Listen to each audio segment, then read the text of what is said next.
Where John absorbs elements of the synoptic narrative, he does retain some references to prophetic literature.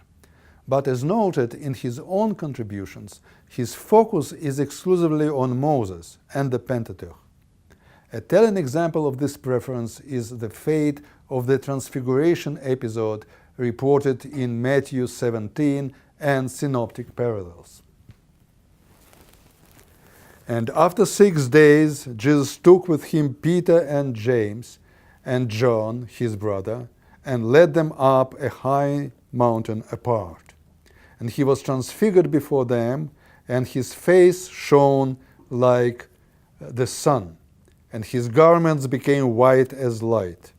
And behold, there appeared to them Moses and Elijah, talking with him. And Peter said to Jesus, Lord, or Master, or Teacher, it is well that we are here. If you wish, I will make 3 booths or tabernacles here, one for you, and one for Moses, and one for Elijah.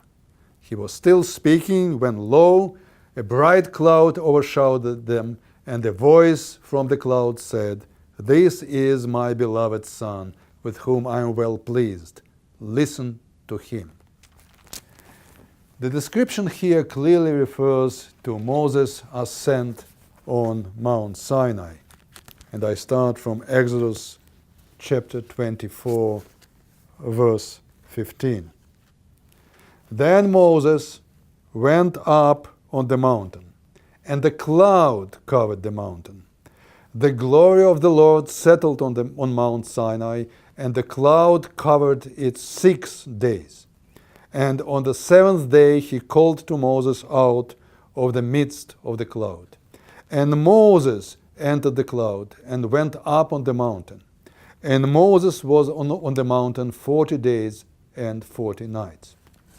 Moreover, further in Exodus 34, verses 29 to 30, we read,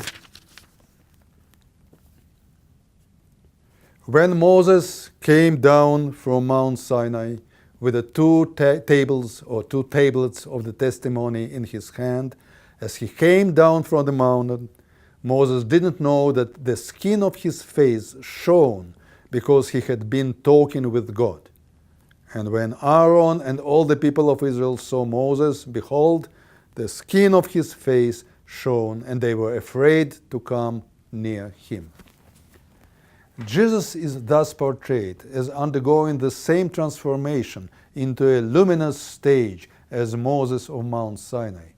Moreover, with the phrase, listen to him, the synoptic narrative presents Jesus as the future prophet about whom Moses spoke in Deuteronomy 18:15. The Lord your God will raise up for you a prophet like me from among you, from your brethren, to him you shall listen. However, the Transfiguration episode includes Elijah too. Elijah, who was already slaughtered to be the eschatological prophet in the end of the book of Malachi. It's chapter 4, passage from verse 4 to 6. That's a passage we already addressed. Remember the Torah of my servant Moses, the statutes and ordinances that I commanded him at Horeb for all Israel. Behold, I will send you Elijah, the prophet, before the great and terrible day of the Lord comes.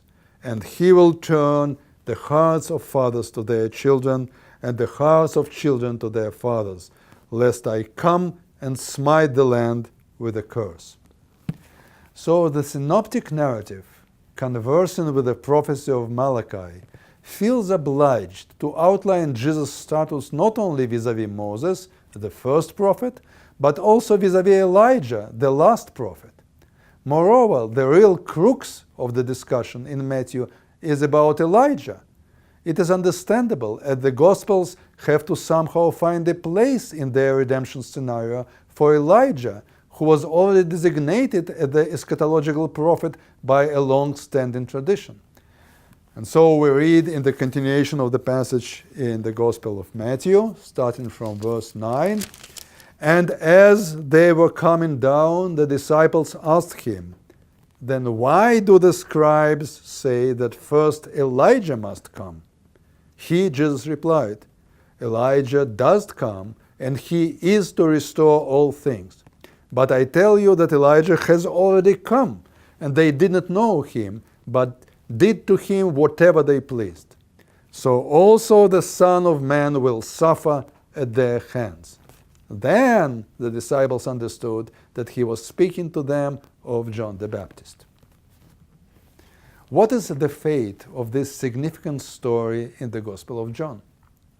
It turns out that the fourth Gospel, where Jesus is positioned exclusively vis-a-vis Moses, does not have any interest in all these Elijah-centered elaborations.